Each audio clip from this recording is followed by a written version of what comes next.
Hi everyone, it's Mystery Gummy, and also known as Dan. Today I thought I'd do something a little different. Today I'm doing a new series called Roll a Character. How this works and the rules for it is I draw dice randomly out of my dice bag, a die, and how it works is I'm going to make a character based off that die, right? So the dice must have something to do with the character D&D wise, right? Because this is going to be like D&D characters essentially. Like weapon hit dice, or like a favorite spell uses that dice, class related, anything like that really. After that, all colors on the die must be included, though I may add colors, I cannot remove any colors from the die, one added to the character. And once a die of that set has been chosen, the set cannot be used again, because I do plan on making multiples of these videos, because I think it'll be really fun. So for this set, as you saw, I pulled out a D6. So this is actually from my first dice set. It's a mostly blue-dominated purple with black speckling and gold lettering. So, and I'm going to talk about the lore of this guy once I'm done talking about my design process, by the way. So for the D6, I chose a class to be correlated with it. I went with the Warlock, since its hit die is a D6. I then, went to decide the body type and, the species. I ended up going with High Elf, so I kind of went with, this long, slender guy, really skinny, but I didn't want him to be, emaciated. Though he's actually pretty skinny, he's kind of emaciated under the clothes. You can't really tell with the clothes on, once we get to that part. So, yeah. And I started brainstorming a lot with this guy, and I kind of wanted to do something mushroom-based because the speckles made me think of mushrooms. And I also wanted to do something, kind of regal because of the gold, right? And what I ended up doing is, for the mushrooms, I ended up giving them black stalks eventually, so that the speckles on the skin would be black, correlated with the stalks of the mushroom, on the die. Though it took me a while to be happy with the colors of the mushrooms. In general, the colors I fiddled with a lot on this. It took me a while to be kind of happy with it. The mushrooms I had to kind of mess with a bit, but color-wise and design-wise, but eventually I settled on what you see at the end of here. I wanted to make sure the mushrooms were noticeable, but your eye wouldn't just stay on the mushrooms, if that made sense. I wanted you to also look at the clothes, because though that's a very important feature of his, I didn't want it to dominate everything. I think having the colors very similar to the clothes is what helped with that eventually, as well as the gold accents kind of made you look around.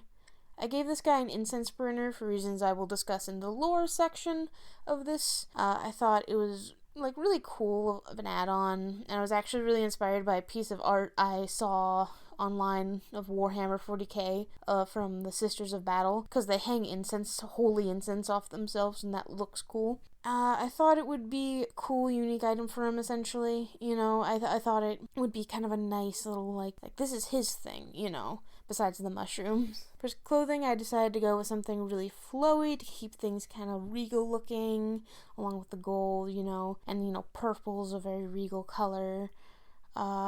And that way it wouldn't get in the way of the mushrooms on the shoulder, and it wouldn't look unnatural, like he just kind of cut a hole in his shirt, which technically I guess you can tell he did, but I like the asymmetry of it. I think the asymmetry is really important for fun designs, and I'm trying to do that more because some of my designs are pretty symmetrical. So his gold bracelets and chains and necklace and incense burner are for the gold of the number of the die, I'm sure, as you could tell. I actually imagine when he does magic, his chains get really long and connect, and he whips them around all cool to cast spells and stuff. I ended up giving him a little flaming skull friend because I just really thought that would be fun more than anything, to have a cute duo like that. And I do end up making a story reason for it a little later. But he isn't really related to the dice at all. I just like the idea of these two together.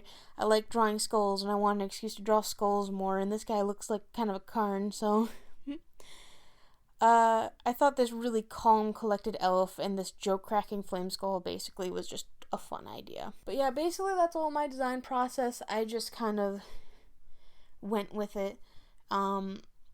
It was mostly just figuring out colors. Everything else came pretty naturally. This is pretty close to a character I would usually design, and I really, really like how he turned out. So I think I'll get into the lore process here. So, lore time.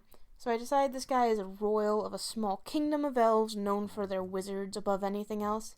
He wasn't the best at magic, though, and his parents were really not happy with that at all, and basically told him, get good or get banished, right? So he tried for a really long time to get better, but he was just inherently not very magical, unfortunately. Probably because, I don't know, royals and their inbreeding or something like that.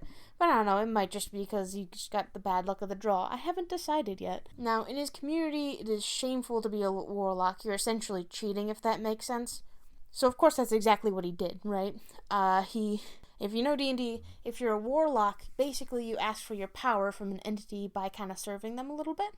He prayed to this very mysterious kind of entity for power, and this old god essentially granted to him under the condition that this elf would gather knowledge for him. Because that's what the entity craved the most, was learning cool shit, essentially. And the elf agreed and genuinely hid pretty well that he got his power from an entity. Like, no one noticed that he was a warlock because he was very good at hiding it. His parents loved him again. He started just kind of winning at life, and he also got a giant ego. And every once in a while, he would just have to seek out answers for the entity. Usually, it was a matter of a bit of, like, finagling around with magic to see what happens, and, like, messing with elements, and trying to find old history, essentially. But slowly over time, the warlock grew more and more powerful. He just kind of stopped doing what the entity asked and put off the experiments he wanted. The entity eventually confronted the warlock, and the warlock just kind of went, at this point, I'm pretty sure I'm stronger than you, so, I don't need to do your bidding anymore. Good luck, kid. And the entity was pretty not cool with that, and turned into a puff of strange purple smoke, and enveloped the warlock, and whispered, I lay this curse upon you. If you can beat it, you may continue serving me. If not, you'll die. And then he disappeared. He just kind of flew off.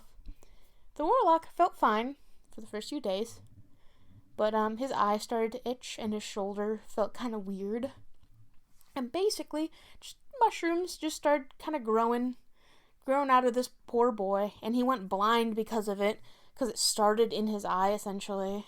And they were going to overtake in a matter of a few weeks, so the warlock, isolating himself, worked day and night, and he actually melted down his crown and his jewelry to create, these golden seals, as well as an incense burner to keep the mushrooms from growing any further. Incense must constantly be going in order for it to work at all. That's like kind of what keeps the magic going, if you will, across the bracelets. Basically, he ended up getting them all, like, taken care of, and the things he made work, like the bracelets, the chains, and the incense all worked very well. And he has to constantly make sure he's caught up on incense and he has enough incense, or else they will start growing again. And then he came back and was like, good job. I'll keep you back and you can keep your magic. And I'm gonna keep an eye on you now.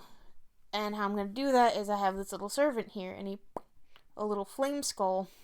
And now he has this little joke-cracking flame skull constantly following him around. And now he actually gets his orders from the little flame skull. Like, that flame skull will just hear the entity in his head and be like, the entity wants you to bang some rocks together. Why would he want that? I don't know, he just wants it. So that's fun. And anything else? I might make the flame skull, like, actually just a small form of the entity, right? But for now, that's what I got for him. I might change a few things. I'm thinking his goal is to be released from the entity's power and break this curse fully, right? But I really like this guy. I think he turned out really well, and I hope you guys like him too, because he's, like, super fun for me. He's very up my alley in terms of fun characters. He's a really calm guy now, right? Like, he's very, like, put together and calm. Like, his ego got completely demolished, essentially, and he's just like, got it, I am not hot shit. And the warlock also knocked him down a few pegs, and he has to grow back from what the entity knocked him down. Like, he's just kind of a novice right now, and he needs to get back to, like, good boy status, if you will. And yeah, This is my cool mushroom boy. He doesn't have a name yet, so if you guys have any ideas for names, I'd love to hear it. So like I might put a poll on Instagram. I'll also take the comments into account. So yeah, I'll actually have a pinned comment where it's like, hey, name the boy, I think, as well as take the Instagram stuff into account. So yeah, that's all for now. I hope y'all have a wonderful rest of your day. Be good in general. I'll see you later.